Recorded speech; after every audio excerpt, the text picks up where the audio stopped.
They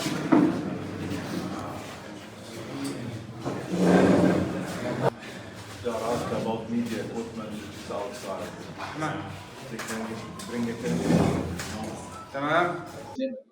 My name is Jonnathan Whittall. I'm the head of office for OCHA.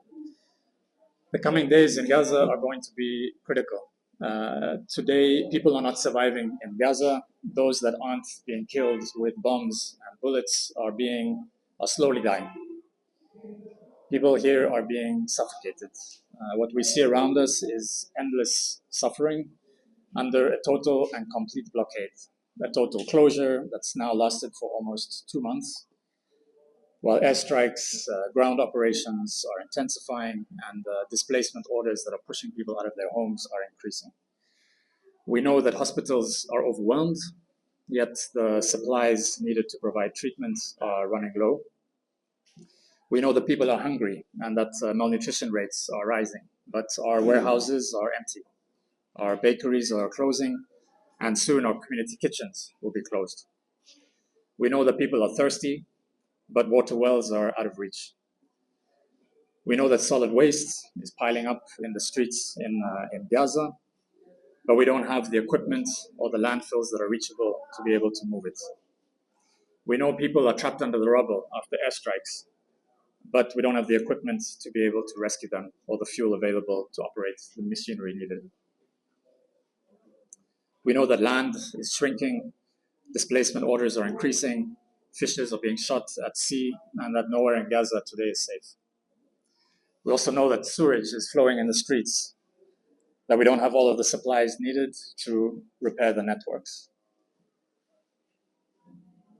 We know that children need to learn, but schools are destroyed or inaccessible, and we don't have education supplies available. Prices of remaining goods are rising across Gaza, but there's no cash available. We know that there's no cooking gas or fuel, that people are burning trash to generate some energy. UNRWA, we know, is irreplaceable, but is under unprecedented pressure. We know that people are living on rubble, but we have no more tents or shelter material to provide them. We know that this is not only about humanitarian needs, but it's about dignity. And there is an assault on people's dignity in Gaza today.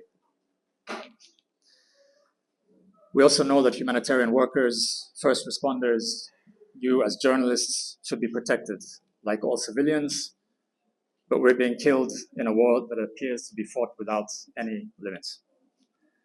In fact, this doesn't really look like a war. People in Gaza are telling me that they feel like it's the deliberate dismantling of Palestinian life in plain sight for all to see, documented every day by you as journalists, Palestinian journalists. We've seen, together with you, the images of children's bodies being thrown from one building to another due to the force of an explosion. We've seen videos of families being burnt alive. We've seen the bodies of our colleagues who've been killed. We've seen the total and complete destruction of infrastructure in Gaza, all around us, everywhere. We've seen patients being turned away from hospitals after those hospitals have been bombed. We see every day family members, friends of ours, of yours, being killed or displaced. Together with you, we are witnessing everyday atrocities. This shouldn't be a term, everyday atrocity.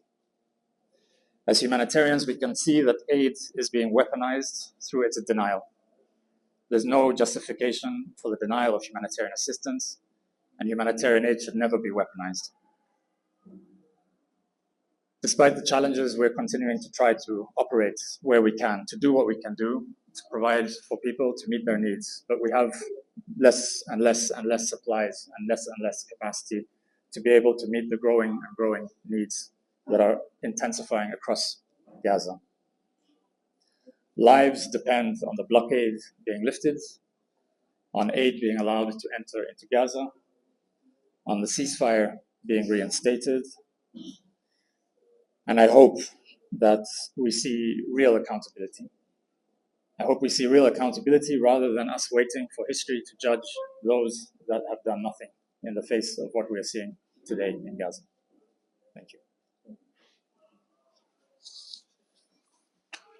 يعطيكم العافيه شباب.